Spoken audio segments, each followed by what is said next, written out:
আসসালামু আলাইকুম রহমতুল্লাহি ওবারাকাতুহু। অনলাইনে কথা বলতে গিয়ে অনেক সময় অনেক কৌশলী বক্তব্য দিই, মানে যেটা আমি নিজে অন্তরে বিশ্বাস করি না সেরকম কথাও বলতে হয়। কিন্তু এই ভিডিওতে আমি কিছু কথা বলতে চাই যেটা আমি সত্যি বিশ্বাস করি। তাই প্রত্যেককে অনুরোধ করব, সম্পূর্ণ ভিডিও না দেখে কেউ কমেন্ট করবেন না এবং বাজে কমেন্ট করার চেষ্টা করবেন না। সম্পূর্ণ ভিডিও দেখে তারপর কমেন্ট করেন, যা ইচ্ছা তাই করবেন। রাজনীতিতে কেউ কাউকে সুযোগ করে দেয় না। রাজনীতিতে প্রত্যেকের সুযোগ প্রত্যেকে তৈরি করে নিতে হয় এবং রাজনীতিতে বন্ধু এবং শত্রু সব কিছুই কিন্তু স্বার্থের জন্য হয়। এটা হচ্ছে প্রকৃত বাস্তবতা।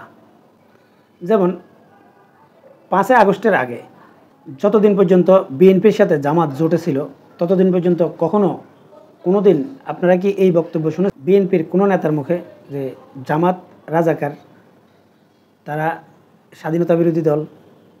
কিন্তু 5 আগস্টের পর প্রায় বিএনপির প্রত্যেকটা নেতা এবং বিএনপির সমর্থকরাও জামাতকে রাজাকারের দল, স্বাধীনতা বিরোধী দল হিসাবে আখ্যায়িত করে। এখানে কি বোঝা যায়? শুধুমাত্র স্বার্থের জন্য। যতদিন পর্যন্ত জামাত তাদের শুভাকাঙ্ক্ষী ছিল, জামাতকে বিএনপির প্রয়োজন ছিল এবং বিএনপিকে জামাত যতদিন সহযোগিতা করেছে ততদিন পর্যন্ত জামাত ফেরেশতাদের দল ছিল। যেহেতু এখন বিএনপির প্রতিদ্বন্দ্বী হতে যাচ্ছে জামাত, তাই জামাত এখন স্বাধীনতা বিরোধী দল হয়ে গেল। আবার আওয়ামী লীগের বিগত বছরগুলোতে অনেক ওয়াজ মাহফিল বন্ধ করা হয়েছে। যখন ওয়াজ মাহফিলগুলো বন্ধ করা হয়েছিল ঠিক তখন বিএনপি নেতারা বলেছিল যে আওয়ামী লীগ সরকার ইসলামের শত্রু, আলেমদের শত্রু। এমনকি মিজানুর রহমান আজহারিকে যখন বিদেশে পাঠিয়ে দেওয়া হয় বা যেসব বক্তাদেরকে আওয়ামী লীগের আমলে অ্যারেস্ট করা হয়েছিল, এটার বিরুদ্ধে বিএনপি শক্ত প্রতিবাদ জানিয়েছিল। কিন্তু 5 আগস্টের পর যদি আপনারা একটু লক্ষ্য করেন তাহলে দেখেছেন যে আওয়ামী লীগের সময় যেরকম আওয়ামী লীগ ক্ষমতায় থেকে অনেক মাহফিল বন্ধ করেছে, অনেক বক্তার উপর আক্রমণ করেছে বা বক্তাকে পুলিশে ধরিয়ে দিয়েছে, ঠিক 5 আগস্টের পরে বিএনপি নেতারা তার চাইতে কিন্তু কম করেনি। মূল কথাটা কি? মূল কথাটা হচ্ছে বিগত আওয়ামী লীগ সরকারের সময় যেই সব বক্তাদের বক্তব্য আওয়ামী লীগের বিরুদ্ধে যায় বা আওয়ামী লীগের চেতনার বিরুদ্ধে যায়, এরকম বক্তাদেরকে অ্যারেস্ট করেছে, তাদেরকে জেল খাটিয়েছে, তাদের মাহফিল বন্ধ করে দিয়েছে। আবার 5 আগস্টের পর যেহেতু এই আলেমরা বা ইসলামিক দলগুলো আলাদাভাবে জোট করার সম্ভাবনা তৈরি হয়েছে এবং এই বক্তারা যেহেতু এক দল খেয়েছে আরেক দল খাওয়ার জন্য অপেক্ষা করছে, এই জাতীয় বক্তব্য দেওয়ার পর যেহেতু এই বক্তব্যগুলো বিএনপির বিরুদ্ধে যাচ্ছে, বিএনপির রাজনীতির বিরুদ্ধে যাচ্ছে, তাই বিএনপিও সেম কাজটা করছে। এখানে আসলে ভালোবাসার কোনো শব্দ নেই, এখানে স্বার্থের সব কিছু। এরপর আসেন ডক্টর ইউনূসকে যখন আওয়ামী লীগ সরকারের সময় তার বিরুদ্ধে মামলা হয় এবং তার বিরুদ্ধে যখন মামলা পরিচালনা হয়, ঠিক সেই সময় ডক্টর ইউনূসের সম্মান বিএনপির কাছে আকাশচুম্বী। মানে আওয়ামী লীগ সরকার ডক্টর ইউনূসকে অসম্মান করছে, তার মতো নোবেল জয়ী মানুষকে অসম্মান করছে, তার সম্মান দিতে জানে না, এই জাতীয় বক্তব্য বিবৃতি আপনারা বিএনপির মুখ থেকে শুনেছেন। এমনকি যদি 5 আগস্ট সংগঠিত না হতো তাহলে ডক্টর ইউনূস হয়তো এখন জেলে থাকতো। জেলে না থাকলেও তার বিরুদ্ধে রায় হয়ে যেত। মানে আন্তর্জাতিকভাবে ডক্টর ইউনূসের একটা ইমেজ সংকট পড়তো যদি তার জেলও না হতো। কিন্তু 5 আগস্ট সংগঠিত হওয়ার পর যখন ডক্টর ইউনূস তত্ত্বাবধায়ক সরকারের প্রধান হয়েছে আর এর পরবর্তীতে যখন বিএনপির স্বার্থের পক্ষে ডক্টর ইউনূস যখন কাজ করছে না মনে করছিল বিএনপি, ঠিক তখনই বিএনপি নেতারা এই ডক্টর ইউনূসকে সুদখোর থেকে শুরু করে এমন কোনো শব্দ নেই যেই শব্দ তার বিরুদ্ধে ব্যবহার করেনি। মানে আওয়ামী লীগের সময় আওয়ামী লীগ যা কিছু বলেছে তার চাইতেও আরও অনেক বেশি বলেছে। মূল কথাটা হচ্ছে, আমি আপনাদেরকে যেটা বোঝাতে চাই সেটা হচ্ছে রাজনীতিতে সব কিছু কিন্তু স্বার্থের জন্য। এখন আসি মূল আলোচনায়। আওয়ামী লীগের ভরসা বিএনপি নাকি বিএনপির ভরসা আওয়ামী লীগ? বর্তমানে আওয়ামী লীগের যে অবস্থা বা যে কন্ডিশনে আওয়ামী লীগ রয়েছে, এখন আগামী নির্বাচনে আওয়ামী লীগ ক্ষমতায় আসবে বা ক্ষমতায় যাবে এরকম চিন্তাভাবনা বা এই বিশ্বাসটা আওয়ামী লীগের মধ্যে অবশ্যই নেই। আওয়ামী লীগের কোনো নেতাকর্মী যারা রাজনীতি বুঝে তারা এটা মনে করবে না। এখন আওয়ামী লীগের প্রধান কাজ হচ্ছে তারা প্রথমে রাজনীতির মাঠে সক্রিয় হওয়া এবং তারা স্বাভাবিক রাজনীতিতে ফিরে আসা। তাদের প্রধান কাজ হবে এখন এটা। কারণ হচ্ছে আগে তাদেরকে মাঠে থাকতে হবে। যে কোনো যুদ্ধে জিততে হলে আগে প্রথমে মাঠে থাকতে হবে, সে রাজ্যে থাকতে হবে। এখন আওয়ামী লীগ বাংলাদেশে আসতে পারছে না, আওয়ামী লীগের সিনিয়র নেতারা, এমনকি তারা পালিয়ে পালিয়ে থাকতে হচ্ছে। মানে নিজের দেশে তারা এখন অপরাধী হিসাবে পালিয়ে থাকতে হচ্ছে। এখন তাদের প্রধান কাজ হবে তারা স্বাভাবিক রাজনীতিতে ফিরে আসা। এটা হচ্ছে আওয়ামী লীগের এখন প্রধান লক্ষ্য। তারপর পরবর্তী পদক্ষেপ তারা পরবর্তীতে নেবে। এখন এটার জন্য তাদের কিন্তু অবশ্যই অনেকগুলো কৌশল থাকবে। এখন অনেকেই মনে করছেন যে আওয়ামী লীগ হঠাৎ করে একেবারে চুপচাপ। যদি আপনারা দেখেন যে আওয়ামী লীগের কোনো কার্যক্রম এখন দেখা যাচ্ছে না, মানে মনে হচ্ছে যে বাংলাদেশে আওয়ামী লীগ বলতে কোনো দলে নেই, শুধুমাত্র অনলাইনে তাদের সমর্থকদেরকে দেখা যাচ্ছে। কিন্তু বাস্তবিক অর্থে আওয়ামী লীগ কি আসলেই চুপচাপ রয়েছে? এটা অবশ্যই তাদের রাজনীতির কৌশল। এখন কোন কৌশলে তারা এই বাংলাদেশে আবার স্বাভাবিক রাজনীতিতে ফিরে আসবে সেটা তারাই ঠিক করবে। কিন্তু মূল কথাটা হচ্ছে তারা যে কোনো একটা কৌশল অবশ্যই করছে। এখন সেই কৌশলটা কি সেটা সময় বলে দেবে। কিন্তু এখন যেটা দেখা যাচ্ছে সেটা হচ্ছে আওয়ামী লীগ সম্পূর্ণরূপে চুপচাপ আছে। বিএনপির অবস্থাও কিন্তু আসলে ততটা ভালো না। হয়তো আমরা অনেক কথা বলি না, কিন্তু বাস্তব সত্য হচ্ছে যে বিএনপির যেই ভোটের মূল যেই শক্তিটা সেটা কিন্তু সম্পূর্ণরূপে ভেঙে পড়েছে। এর কারণ হচ্ছে ইসলামিক দলগুলো বা জামাত ইসলামী আলাদা নির্বাচন করার কারণে এবং জামাত অনেকটাই জনপ্রিয় হয়ে যাওয়ার কারণে। মানে 5 আগস্টের পর এমনিতেই জামাত আলাদা হয়ে যাওয়াতে বিএনপির মনে করেন যে ডান হাত ভেঙে পড়েছে। তার মধ্যে জামাতের জনপ্রিয়তা বাড়া মানে বিএনপির জনপ্রিয়তা কমা, এটা হচ্ছে মূল বাস্তবতা।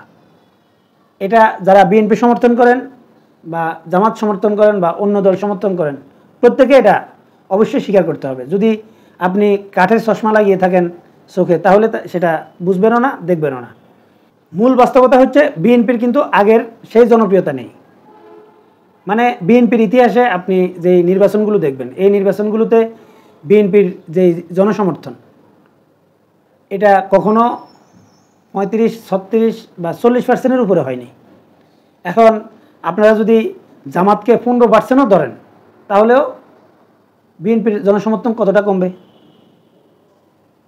একটু চিন্তা করেন। তারপর যদি এনসিপির আরও 5% ভোট যদি ধরেন তাহলে কতটা কমবে।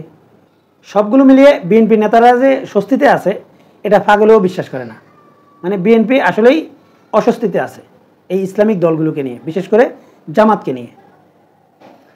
এখন বর্তমানে আওয়ামী লীগ যেহেতু ক্ষমতাকেন্দ্রিক রাজনীতি করবে না বা সেই সুযোগ আওয়ামী লীগকে দেবে না, তাই আওয়ামী লীগের কৌশল থাকবে যে কোনো কিছুর বিনিময়ে তারা আগে রাজনীতিতে ফিরে আসা এবং স্বাভাবিক রাজনীতিতে আসা।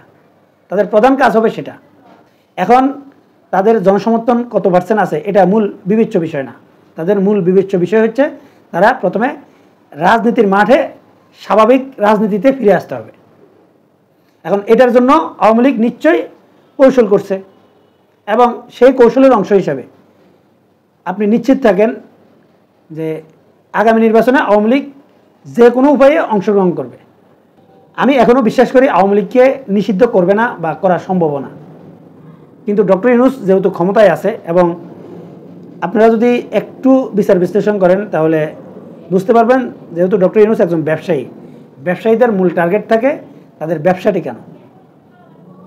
এখন ডক্টর ইউনূসের যতগুলো ব্যবসা আছে যদি আওয়ামী লীগ 10 বছর পরে, 5 বছর পরে বা 7-8 বছর পরেও যদি ক্ষমতায় আসে তাহলে ডক্টর ইউনূসের বিরুদ্ধে মারাত্মক প্রতিশোধ নেবে, এটা নিশ্চিত। কারণ 5 আগস্টের আগে ডক্টর ইউনূস আওয়ামী লীগের যতটা না শত্রু ছিল 5 আগস্টের পর তার চাইতে কয়েক হাজার গুণ বেশি শত্রু হয়ে গেছে। অতএব ডক্টর ইউনূস অবশ্যই চাইবে যাতে আওয়ামী লীগ সহসা ক্ষমতায় না আসুক এবং প্রতিশোধ নিতে না পারুক, সেই বন্দোবস্ত করার অবশ্যই চেষ্টা করবে ডক্টর ইউনূস। তাই আওয়ামী লীগকে হয়তো নিষিদ্ধ করে দিলেও দিতে পারে, বা একটা সময়ের জন্য নিষিদ্ধ করে দিলেও দিতে পারে। যদি সেটাও করে, আমি নিশ্চিত, যেহেতু বিএনপি এবং জামাতের মধ্যে একটা প্রতিদ্বন্দ্বিতা হবে, আর এই সুযোগটাকে কাজে লাগিয়ে আওয়ামী লীগ তাদের স্বতন্ত্র প্রার্থী হলেও অনেকগুলো আসন বের করে নিয়ে আসতে চাইবে। তাই আমি যেটা মনে করি যে আওয়ামী লীগ যেসব আসনগুলোতে ন্যূনতম বিশ্বাস রাখবে যে 30% সম্ভাবনাও আছে যে তারা স্বতন্ত্র প্রার্থী দিয়ে তাদেরকে জিতিয়ে আনতে পারবে, সেসব আসনগুলোতে আওয়ামী লীগ অবশ্যই প্রার্থী দিবে। কারণ আওয়ামী লীগের নেতাদেরকে তারা সংসদে রাখতে চাইবে, এটা নিশ্চিত। যদি পেয়ার নির্বাচন হয় বা ডক্টর ইউনূস যদি সত্যিকার অর্থে এই সুষ্ঠু নির্বাচন করেন, তাহলে আপনি নিশ্চিত থাকেন যে আগামী নির্বাচনে এককভাবে কোনো দল ক্ষমতায় যেতে পারবে না। এটা আমার 100% বিশ্বাস।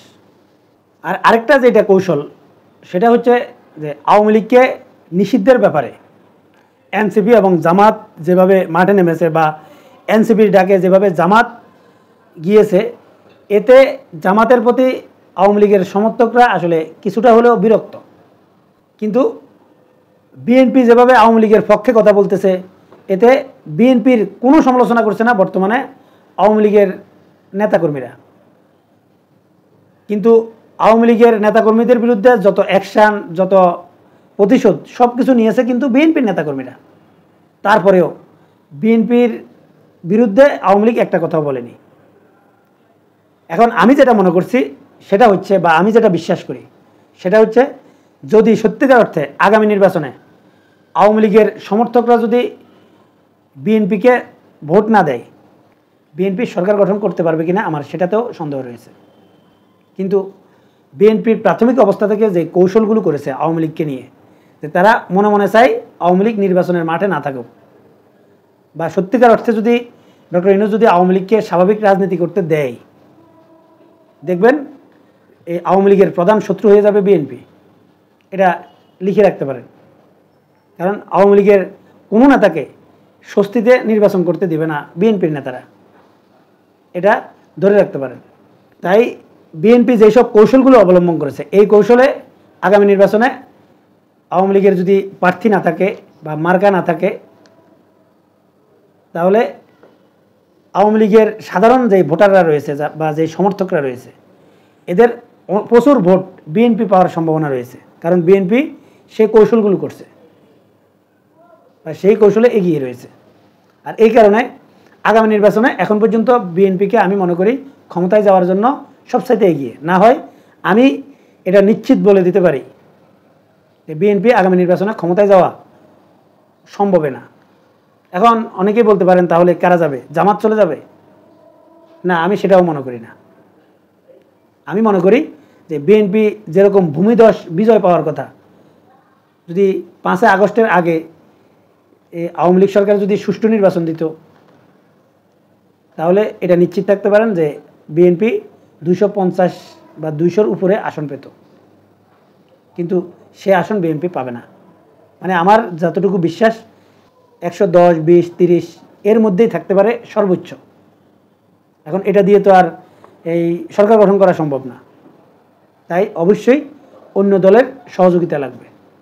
এখন আমি যেটা মনে করি, আওয়ামী লীগ স্বাভাবিক রাজনীতিতে ফিরে আসতে বিএনপির সহযোগিতা চাইছে, এবং বিএনপি আগামী নির্বাচনে এককভাবে ক্ষমতায় যাওয়ার জন্য বা তাদের ক্ষমতা নিশ্চিত করার জন্য আওয়ামী লীগের সহযোগিতাও চাইছে, এবং সেটা হচ্ছে ভারতের মধ্যস্থতায়। আর সত্যিকার অর্থে আমি এটাই বিশ্বাস করি। সম্মানিত দর্শক, আপনারা কি মনে করেন কমেন্টসে জানাতে পারেন। এখনকার মতো এই পর্যন্তই। আল্লাহ হাফেজ।